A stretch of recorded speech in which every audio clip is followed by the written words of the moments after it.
उसमें सबसे इंपॉर्टेंट है कि 9वीं शताब्दी में बगदाद का जो अब्बासी खलीफा है, बगदाद का अब्बासी खलीफा की शक्ति जो थी चरमोत्कर्ष पर थी। क्या थी? शक्ति चरमोत्कर्ष पर थी।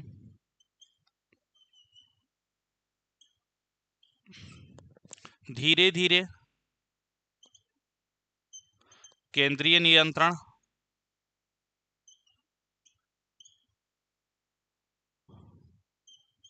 कमजोर पड़ता गया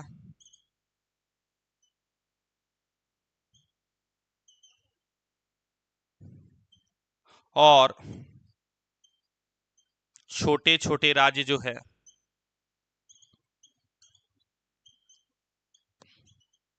स्वतंत्र होते गए।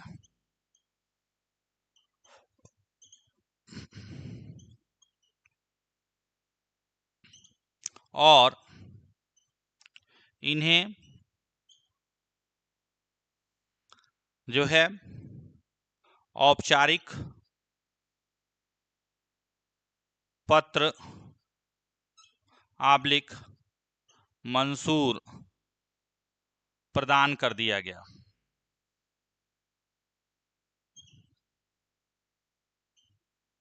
इसी समय की घटना है कि 963 में अल्पतगिन ने गजनी साम्राज्य की क्या की थी? स्थापना की थी। गजनी साम्राज्य की उसने क्या की थी? स्थापना की थी। गजनी साम्राज्य की स्थापना जबकि समनीत गवर्नर ने, तो ये स्वतंत्र तुर्क राज्य था। गजनी एक क्या था? स्वतंत्र तुर्क राज्य था। इसकी शक्ति जो है महमूद के समय, जब महमूद गजनवी था, तो महमूद गजनवी के समय इसकी जो शक्ति थी वो चरम पर पहुंची। महमूद के समय जो है, गजनवी के समय इसकी शक्ति क्या हुई? चरम पर पहुंची। लेकिन महमूद की मृत्यु के बाद जो है स्थिति बदल गई। ठीक है। और ऐसी स्थिति में जो सेल्जुक राज्य उभरे, मृत्यु के बाद कौन से राज्य उभरे? सेल्जुक राज्य उभरे। इनकी शक्ति में क्या हुई? वृद्धि हुई। इनकी सेल्जुक राज्यों की शक्ति में वृद्धि हुई। लेकिन सेल्जुक की जो शक्ति थी उसको एक तुर्क कबीले ने नष्ट कर दिया। सेल्जुक की शक्ति को किसने नष्ट कर दिया? तुर्क कबीले ने नष्ट कर दिया। जब तुर्क कबीले ने इसको नष्ट कर दिया, तो ऐसी स्थिति में तुर्क कबीले ने जब इसको नष्ट कर दिया, तो जो है अब ईरान में ख्वारिज्म, ईरान में जो है ख्वारिज्म की शक्ति बढ़ी, ख्वारिज्मी। और उत्तर पश्चिम की बात की जाए, उत्तर पश्चिम में जो है, उत्तर पश्चिम में मोहम्मद, अफगानिस्तान में, उत्तर पश्चिम अफगानिस्तान में गौर शक्ति ने क्या किया? जन्म लिया। किसने जन्म लिया? गौर शक्ति ने जन्म लिया। क्योंकि जो गौर थे वो जो सामंत थे, किसके सामंत थे? गजनी के सामंत थे। गौर जो थे गजनी के क्या थे? सामंत थे। भारत पर गौर आक्रमण की शुरुआत मोहम्मद गौरी के नेतृत्व में हुई। मोहम्मद गौरी जो है अपने आप को संसवानी वंश का मानता था। किसका मानता था? संसवानी वंश का कहता था। किसका? संसवानी वंश का था। यानी मोहम्मद गौरी जो है अपने आप को संसवानी वंश का कहता था, यानी संसवानी वंश का था भी। और उसका मूल नाम मुइजुद्दीन मोहम्मद बिन शाम था। उसका मूल नाम क्या था? मुइजुद्दीन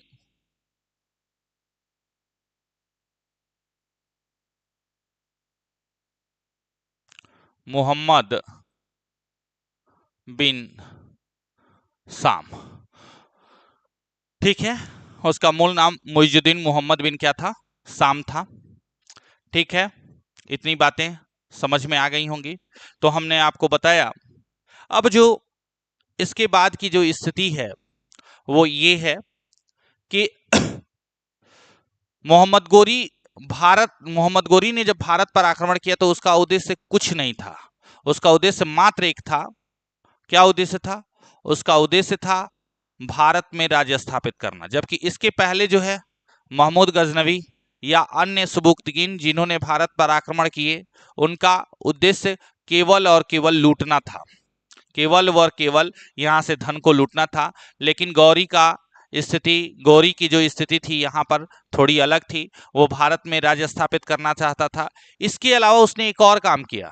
सारे इसके पहले जितने भी तुर्की थे, उसने जब सिंध पर आक्रमण किए तो उन सारों ने जो है खैबर दर्रे से होकर आक्रमण किया। लेकिन मोहम्मद गोरी ने ऐसा नहीं किया। मोहम्मद गोरी ने गोमल दर्रे से होते हुए सबसे पहले मुल्तान पर आक्रमण किया। ठीक है, गोमल दर्रे होते हुए मुल्तान पर आक्रमण किया था। क्योंकि मोहम्मद गोरी का जो मानना था कि जो पंजाब का जो क्षेत्र है वो गजनी के अंतर्गत आता है, यानी गजनी के अधीन है। ठीक है, गजनी साम्राज्य के अधीन है। तो उसने पंजाब को, उसके विचार में पंजाब को गजनी साम्राज्य के अधीन रहना चाहिए, इसलिए उसने पंजाब पर सर्वप्रथम आक्रमण किया। मोहम्मद गोरी का जो प्रथम आक्रमण है वो मुल्तान के ऊपर हुआ था।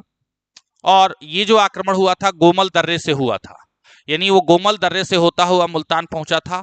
और इस समय मुल्तान पर जो है करमपंथियों का शासन था। करमपंथियों को जो है विधर्मी माना जाता है, यानी मुस्लिम धर्म के लोग जो है उसको विधर्मी मानते थे। और इस अभियान में वह विजयी रहा। ठीक, मोहम्मद गोरी के लिए पंजाब सिंध पर आक्रमण करना सरल हो गया। क्योंकि अब जो है जब यह विजय प्राप्त कर लिया तो पंजाब पर भी जब आक्रमण करना और सिंध पर आक्रमण करना उसके लिए क्या हो गया, सरल हो गया। मुल्तान पर अधिकार जमाने के बाद मोहम्मद गोरी ने जो है, या मोहम्मद गोरी ने सिंध के ऊपरी भाग उच्च पर आक्रमण किया। कहाँ किया? सिंध के ऊपरी भाग उच्च पर आक्रमण किया। और जब सिंध के ऊपरी भाग उच्च की ओर बढ़ा तो उच्च का उस समय शासक जो था मुसलमान था, और उसमें भी वह क्या रहा, विजयी रहा। और जब वो दोनों जगह पंजाब भी जीत लिया, सिंध भी जीत लिया और मुल्तान भी जीत लिया, तो यह सारा क्षेत्र जो है अली किरमानी के हाथों सौंप कर वह पुनः गजनी लौट गया। तो ये जो कहानी है, हमने जो आपको कहानी बताई, इसको समझने का यूं प्रयास करिए कि भारत पर जो है तुर्कों का आक्रमण होता है। भारत पर तुर्कों का आक्रमण जो है पार्ट 2 में हमने बताया मोहम्मद गोरी का होता है। जो कि 9वीं शताब्दी के समय अब्बासी खलीफा यानी बगदाद का जो अब्बासी खलीफा था, वो उसके साम्राज्य अपने चरमोत्कर्ष पर था। लेकिन 9वीं शताब्दी के बाद धीरे धीरे केंद्रीय नियंत्रण कमजोर होता गया और जो है धीरे धीरे पश्चिमी व मध्य एशिया में छोटे छोटे राज्य क्या हुए, उभरे। और इन राज्यों को उसने क्या कर दिया, मंसूर प्रदान कर दिया। मंसूर प्रदान करने का मतलब औपचारिक पत्र प्रदान कर दिया और ये राज्य स्वतंत्र हो उठे। इसी क्रम में जो है गजनी में जो है 963 ईस्वी में अल्पतगीन ने जो है गजनी साम्राज्य की स्थापना की थी। गजनी साम्राज्य की स्थापना की थी।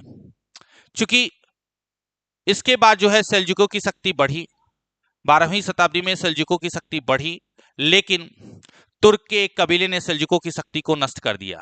ऐसी स्थिति में ईरान में ख्वारिज्मी का और उत्तर पश्चिम अफगानिस्तान में गौर शक्ति ने जन्म लिया। और गौर जो मोहम्मद गौरी था वो अपने आप को ससवानी वंश का था। और मोहम्मद गोरी का जो है भारत में आक्रमण का केवल और केवल एक उद्देश्य था, वह था भारत में राज्य स्थापित करना। भारत में राज्य स्थापित करने के उद्देश्य से उसने भारत पर आक्रमण किया। और उसने जो आक्रमण किया वो खैबर दर्रे से न होकर, इसके पहले के जितने भी तुर्क आक्रमणकारी थे उसने खैबर दर्रे से होकर आक्रमण किया था, लेकिन इसने गोमल दर्रे से आक्रमण किया। गोमल दर्रे से जब इसने आक्रमण किया तो ये सबसे पहले जो है मुल्तान की ओर आक्रमण किया। कहाँ किया? मुल्तान पर आक्रमण किया। गोमल दर्रे से होता हुआ मुल्तान की ओर गया। मुल्तान पर जो है उस समय कर्मपंथियों का शासन था और कर्मपंथियों को जो है मुस्लिम विधर्मी मानते थे, कर्मपंथियों को मुस्लिम विधर्मी मानते थे। और इस युद्ध में वह जीता। इस युद्ध में जीतने के बाद वह पुनः जो है पंजाब और सिंध की ओर आक्रमण किया है, यानी पंजाब और सिंध की ओर आक्रमण किया। चूंकि मुल्तान पर अधिकार जमा लेने के पश्चात जो है सिंध पर आक्रमण करना, पंजाब पर आक्रमण करना उसके लिए क्या हो गया, सरल हो गया। और उसने उसके बाद सिंध के ऊपरी भाग उच्च की ओर वह प्रस्थान किया, यानी उच्च की ओर क्या किया, आक्रमण किया। और इस समय संभवतः जो वहां का शासक था मुसलमान था और इस युद्ध में भी वह विजयी रहा। और उसके बाद उसने जो है अली किरमानी को ये सारा क्षेत्र सौंप कर पुनः गजनी लौट गया। मोहम्मद गोरी की जो पहली पराजय का जो बात की जाती कि पहली पराजय उसकी कब हुई, तो मोहम्मद गोरी की जो पहली पराजय हुई वो सोलंकी, जो चालुक्य सोलंकी वंशीय शासक था अजय राज के शासन के पश्चात जो है मूलराज द्वितीय का शासन प्रारंभ होता है। मूलराज द्वितीय का जब शासन प्रारंभ होता है तो वहां उस समय की एक सर्वप्रमुख घटना है जो कि बहुत बार प्रचलित हुई है, बहुत प्रचलित घटना है। और वहां पे एक गटार घट नामक स्थान पर तुर्क आक्रमणकारी को बहुत बुरी तरह से करारी शिकस्त दी गई थी, यानी बहुत बुरी तरह से वहां पे उसको क्या किया गया था, हराया गया था। चूंकि इसमें एक चीज ये है कि उसमें मोहम्मद गोरी का नाम जो है कई इतिहासकारों ने नहीं लिया है, लेकिन जो गुजरात के ग्रंथों में जो उसको लिखा गया है, हमीर लिखा गया है, इस तुर्क आक्रमणकारी को हमीर तो मलिच्छ लिखा गया है। मलिच्छ लिखने के पीछे जो है मलिच्छ अथवा तुर्क कहा गया है। इस युद्ध में इस बात का जिक्र किया गया है, जो मूलराज द्वितीय है वहां पर इस बात का यह भी जिक्र किया गया है कि उस समय जो है उसकी जो जिस युद्ध लड़ा गया था, इस युद्ध में जो है उसकी माता नायकी देवी ने भी उसका साथ दिया था। किंतु इस तुर्क आकांक्षा के बारे में, तुर्क आक्रांताओं के बारे में, जो तुर्क आक्रांता हैं इनके बारे में ठीक पता नहीं है कि वास्तव में वो कौन है। लेकिन अधिकतर लोग इस बात का, यानी अधिकतर इतिहासकार इस बात का जिक्र करते हैं कि यह जो युद्ध है मोहम्मद गौरी के नेतृत्व में ही लड़ी गई थी।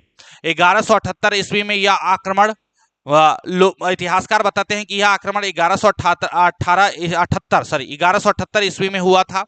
और ये जो आक्रमण हुआ था वो कासहृद के मैदान में हुआ था। और कासहृद के मैदान में तुर्क आक्रमणकारी को भारी शिकस्त, यानी करारी शिकस्त जो है दी गई थी। कि इस करारी शिकस्त देने के पीछे जो कासहृद का मैदान है, आज जो है माउंट आबू का जो पर्वत है, माउंट आबू के पर्वत के निचले हिस्से में स्थित कैद्रम को कासहृद से हम समझते हैं कि कासहृद जो मैदान की चर्चा की गई है वो माउंट आबू का जो निचला हिस्सा है जिसको कैद्रम का मैदान कहा जाता है, उससे जो इतिहासकार संबंधित करते हैं। क्योंकि इस युद्ध में जो है मूलराज द्वितीय का शासनकाल था।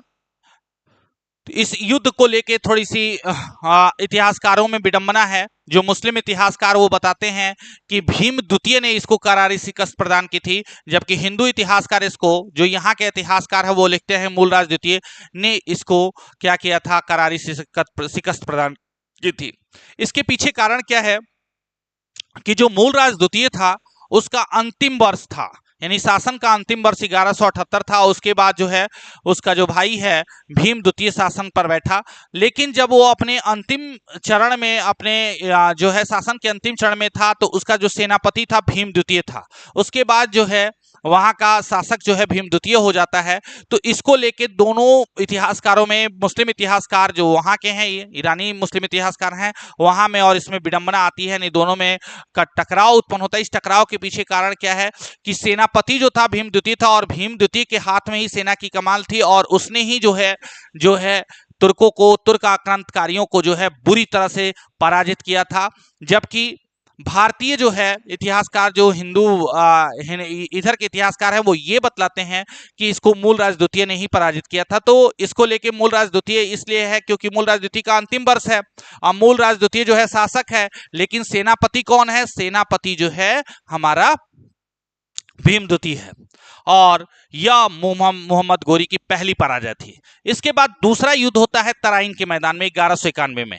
तराइन के मैदान में जब मोहम्मद गोरी का युद्ध होता है तो ये मोहम्मद गोरी का युद्ध पृथ्वीराज चौहान के साथ होता है, और पृथ्वीराज चौहान के साथ जो युद्ध होता है इसमें पृथ्वीराज चौहान जो है बहुत बुरी तरह पराजित करता है इस चीज को। तराइन का प्रथम युद्ध कई बार पूछा हुआ है कि तराइन का प्रथम युद्ध कहाँ हुआ है, तो आपको बता दें तराइन का प्रथम युद्ध किनके किनके बीच हुआ है, तो आपको बताना होगा तराइन का प्रथम युद्ध जो है पृथ्वीराज चौहान और जो है मोहम्मद गोरी के बीच हुआ है। इस युद्ध में, तराइन के प्रथम युद्ध में पृथ्वीराज चौहान की विजय होती है। क्योंकि पृथ्वीराज चौहान का इस युद्ध में जो है साथ जयचंद्र नहीं देता है, जयचंद्र नहीं देता है, या उसके पीछे न देने के पीछे कारण है। द्वितीय युद्ध होता है तराइन का द्वितीय युद्ध, उस युद्ध में स्थिति थोड़ी सी बदल जाती है। उस युद्ध की जो स्थिति है वो ये है कि तराइन के द्वितीय युद्ध में जो है जो मोहम्मद गोरी जब युद्ध करने आता है तो पूरी तैयारी के साथ आता है। किसके साथ आता है? पूरी तैयारी के साथ आता है, और इस युद्ध का जो है रिजल्ट थोड़ा सा अपोजिट होता है, और यहीं से है मुस्लिम आक्रांताओं की जो है शक्तियां बढ़ जाती हैं। हमने बताया था कि तराइन का जो प्रथम युद्ध होता है वो 1191 में होता है, और इस युद्ध में जो है पृथ्वीराज चौहान विजयी होता है। इस युद्ध में जो है कन्नौज का गढ़वाल वंशीय शासक जो है जयचंद्र, वो अपने आप को अलग रखा है, और इसके पीछे कारण ये है क्योंकि जो पृथ्वीराज चौहान जो है जयचंद्र की पुत्री को क्या कर लिया है, पुत्री का, उसकी लड़की का अपहरण कर लिया है, इसलिए वह उसके साथ नहीं हो रहता है। जबकि दिल्ली का शासक और पृथ्वीराज का भाई गोविंद राज जो है वो राय पिथौरा यानी पृथ्वीराज चौहान के साथ रहता है। और यह युद्ध जो है दिल्ली के समीप हरियाणा और करनाल जिले के बीच जो है सरस्वती नदी के किनारे जो है लड़ा जाता है, और इस युद्ध में जो है हमारा पृथ्वीराज चौहान जो है विजयी होता है। लेकिन तराइन का जो द्वितीय युद्ध होता है उस युद्ध की स्थिति अलग हो जाती है। मोहम्मद गोरी अपनी पराजय को, अपने अपमान को भूलता नहीं है, और वह जाता है और साल भर कमर कस के मेहनत करता है, और वहां पर लगभग 1,20,000 चुने हुए अफगानों को लेता है, और तुर्क घुड़सवारों के अतिरिक्त जो है अन्य अस्त्र शस्त्र को पहले खूब इकट्ठा करता है, और इकट्ठा करने के बाद वह पुनः आता है मैदान में, तराइन के द्वितीय युद्ध में तराइन में आकर डट जाता है, और मोहम्मद गोरी जो है पृथ्वीराज चौहान के लिए युद्ध करने के लिए कहता है। लेकिन पृथ्वीराज चौहान को अपने को शक्तिशाली मानकर मोहम्मद गोरी को एक पत्र लिखता है। मोहम्मद गोरी को भाई क्या पत्र लिखता है? उस पत्र में लिखता है कि पृथ्वीराज अपने आप को शक्तिशाली मानता है कि भाई हम क्यों युद्ध करने जाएं, इसको तो पहले ही हरा चुके हैं, इतना हराए हैं, इतने करारी शिकस्त दिए हैं कि अब पुनः हमको इसकी जरूरत ही नहीं है इसको हराने की। तो वो एक पत्र लिखता है, पृथ्वीराज चौहान पत्र लिखता है। उस पत्र में लिखता है कि अगर तुम अपना भला चाहते हो तो तुम पुनः गजनी लौट जाओ, अगर तुम गजनी लौट जाओगे तो मैं तुमको कोई क्षति नहीं पहुंचाऊंगा। ठीक है, ये पत्र वो भेजता है, लेकिन वो युद्ध की तैयारी में पृथ्वीराज चौहान नहीं हो जाता है, और वो छल पूर्वक जो है मोहम्मद गोरी क्या करता है, पुनः पृथ्वीराज चौहान के विरुद्ध युद्ध कर देता है और उसकी सेना को तहस नहस कर देता है। और इस युद्ध में उसका जो सर प्रमुख सहायक है गोविंद राज लड़ता हुआ वीर गति को प्राप्त होता है, और खांडे राय भी मारा जाता है। वही खांडे राय जिसने मोहम्मद गोरी को पिछली तराइन के प्रथम युद्ध में क्या किया था, घायल किया था, वह भी मारा जाता है, और अंततः पृथ्वीराज चौहान भी जो है मारा जाता है। इस प्रकार तराइन का द्वितीय युद्ध जो होता है उसमें जो है तुर्क आक्रांताओं की विजय होती है। और वहीं जो तीसरा युद्ध, ये चूंकि ये बात स्पष्ट है, वो जानता है, मोहम्मद गोरी जानता है कि कन्नौज का एक बहुत बड़ा महत्व है, और कन्नौज पर हमको विजय प्राप्त करनी है, और कन्नौज पे विजय प्राप्त करने के उद्देश्य से वह पुनः जो है चंद्रवार का युद्ध करता है। और यह युद्ध जो है चंद्रवार जो जगह है चंद्रावार, ये कन्नौज और इटावा के बीच में जो है यमुना नदी के तट पर अवस्थित है, तट के किनारे अवस्थित है, और यहाँ पर मोहम्मद गोरी और कन्नौज के गढ़वाल वंशीय शासक जयचंद्र के बीच युद्ध होता है। लेकिन यह युद्ध 1194 में होता है, लेकिन इस युद्ध में गढ़वाल वंशीय जो शासक है जयचंद्र उसका कोई भी साथ नहीं देता है। और इसके साथ देने के पीछे ये कारण आता है कि जब पृथ्वीराज के विरुद्ध जो संघर्ष मोहम्मद गोरी किया रहता है तो उसमें ये जयचंद्र साथ नहीं देता है, तो इसको कोई भी शासक साथ नहीं देता है और जयचंद्र भी क्या किया जाता है, मारा जाता है। और इस युद्ध में जो है, चूंकि जो शुरुआती जयचंद्र इतना छोटा नहीं था, वो एक बस शक्तिशाली शासक था, उससे कोई लड़ नहीं सकता था, उससे कोई जीत नहीं सकता था। पृथ्वीराज चौहान ही जो है उसके एक टक्कर का शासक था।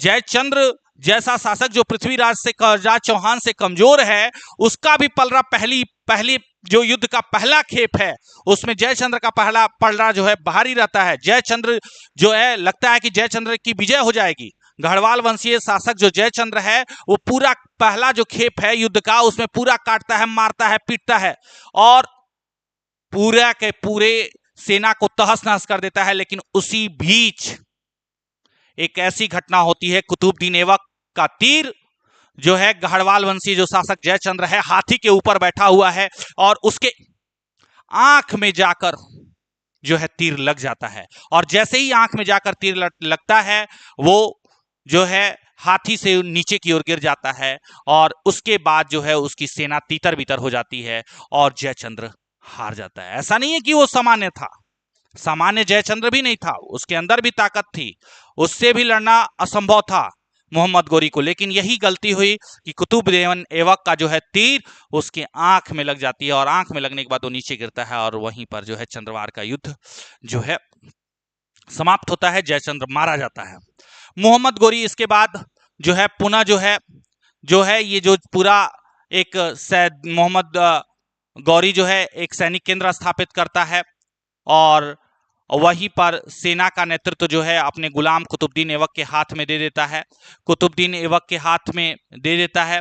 और मोहम्मद गोरी जो है इंद्रप्रस्थ में, यानी जो आज दिल्ली है, वहीं पर वो अपना सैनिक केंद्र स्थापित करता है। और इसके बाद की जो घटना होती है वो उसका पुनः आगमन होता है 1204 में, 1194 का 10 वर्ष बाद। 1204 की जो घटना है ये एक बहुत मजेदार घटना है। इस घटना में क्या होता है कि भारत में जो है एक उधर आप जाएंगे तो अंधखुंद के स्थान पर, अंधखुंद एक जगह है, उस स्थान पर मोहम्मद गोरी को ये हल्ला हो जाता है कि 1204 में जब ये सारी घटनाएं हो रही तो अंधकुंद के स्थान पर तुर्कों ने मोहम्मद गोरी को क्या कर देते हैं, पराजित करते हैं। तुर्क जो है, तुर्की वहां पे तुर्क एक और तुर्की हैं जो मोहम्मद गोरी को क्या कर देते हैं, पराजित कर देते हैं। इस पराजय से मोहम्मद गोरी की जो भारत में सैनिक शक्ति है वो थोड़ी सी प्रभावित हो जाती है, इस पर आघात पहुंचता है। और ऐसी स्थिति में जो है भारत में यह अफवाह फैल जाता है कि मोहम्मद गोरी मारा गया या मोहम्मद गोरी पराजित हो गया।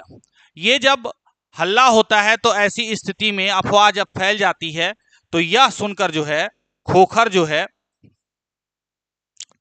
यह सुनकर जो वहां के खोखरों हैं, जो खोखर जाति है, सिजुल कास्ट की जो जनजाति है, जो खोखर और ऐबक दोनों मिलकर गलत बोले, मोहम्मद गोरी जो है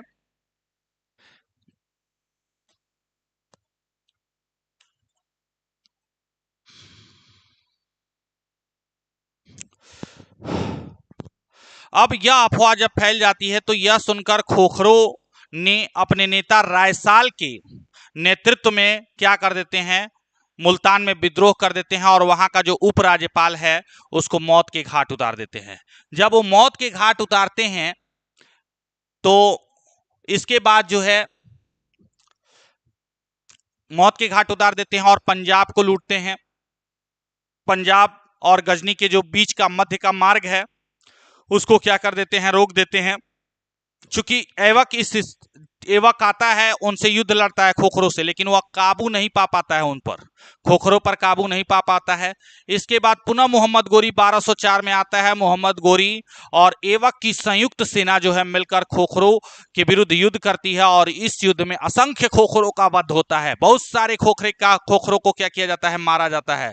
और उसके बाद जो है मोहम्मद गोरी पुनः जो है 1206 ईस्वी में फरवरी के महीने में मोहम्मद गोरी 1206 ईस्वी में पुनः मोहम्मद गोरी लाहौर पहुंचता है और उसके बाद वह तुर्कों के विरुद्ध तैयारी करने के उद्देश्य से गजनी की ओर लौटने की तैयारी करता है।